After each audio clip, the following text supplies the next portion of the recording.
Now, some people say that, the word racist gets thrown around too much, especially when talking about conservatives. You would be wrong in the case of John Derbyshire. Now, John Derbyshire is the guy who got fired from the National Review. You remember his story? And he had written what appeared to be an unquestionably racist rant, not on the National Review, but in another online magazine, and it was just so over the top that they had to let him go. So John Derbyshire has decided to go to the openly hostile and hateful website, vdare.com, and make his positions even more clear, okay?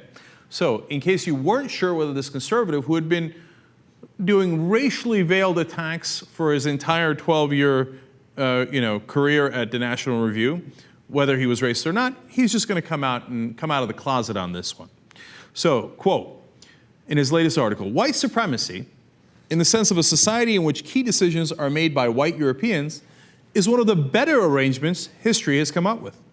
There have, of course, been some blots on the record, but I don't see how it can be denied that net-net, white Europeans have made a better job of running fair and stable societies than has any other group.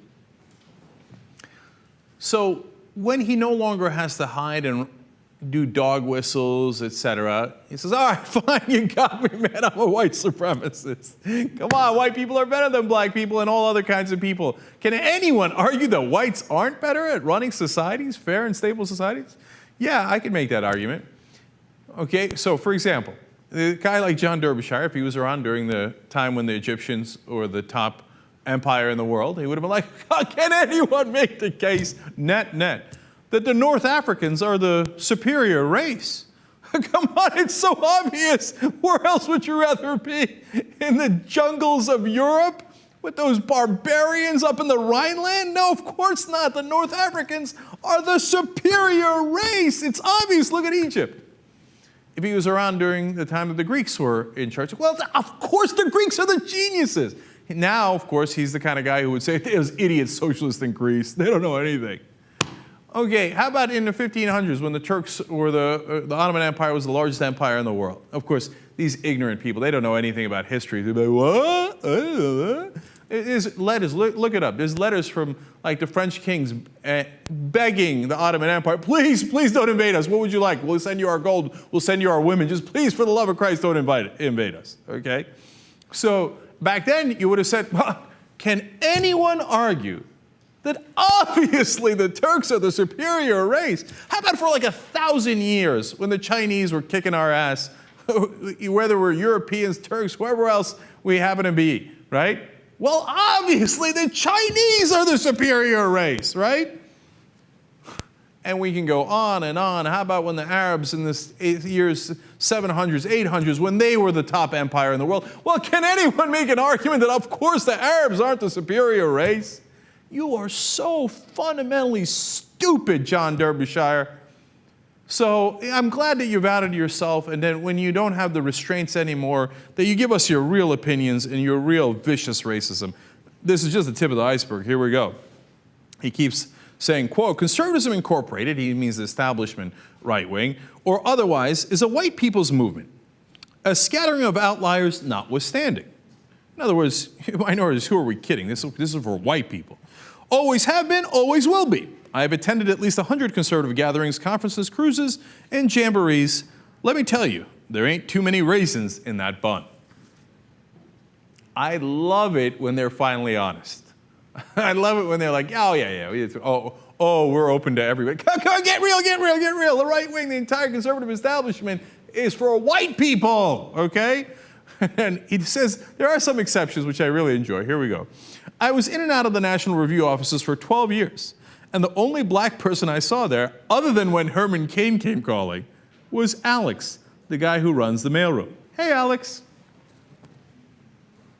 You see the profound respect that they have for black people. But of course, this is for white people. We got the mailroom guy, this Herman Cain idiot that we use, this guy that we bought off, comes in here and we pat him on the head and go, good job raising in the bun. Okay. If all this isn't clear enough, let's make it more clear.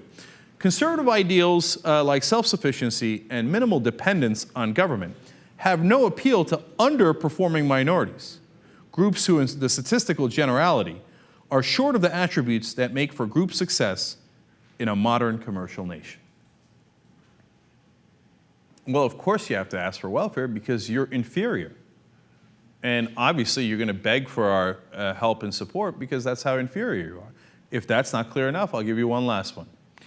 Of what use would it be to them to embrace such ideals? They would end up even more decisively pooled at the bottom of society than they are currently. So, if you actually were self-sufficient, as society was self-sufficient and just relied on that, well, obviously minorities would be even lower than they are now because they can't be self-sufficient. They're not superior like the white race. This is a guy that if you had said 2 months ago, John Derbyshire, based on all the other veiled racist things that he has written, was a racist, they would have been outraged. How could you? This is a respected member of the right wing. The pundits and establishment, he's with the National Review, he's so well respected. Of course he doesn't mean anything racist by it, of course not. No, he's just trying to, push forward conservative ideals. And since you disagree with that, you're going to go ahead and call him a racist. But now that he's been fired from that, he goes, oh, thanks God. Let me let loose here on what I actually think and what, by the way, everybody in that building thinks. He was in the building for 12 years. They laughed at Alex, the black guy in the mailroom. Look at this. So, of course, it's for white people. Were you so stupid that you didn't realize that after all the crap that we wrote, all the crap that we pushed for, you didn't get that this was for white people?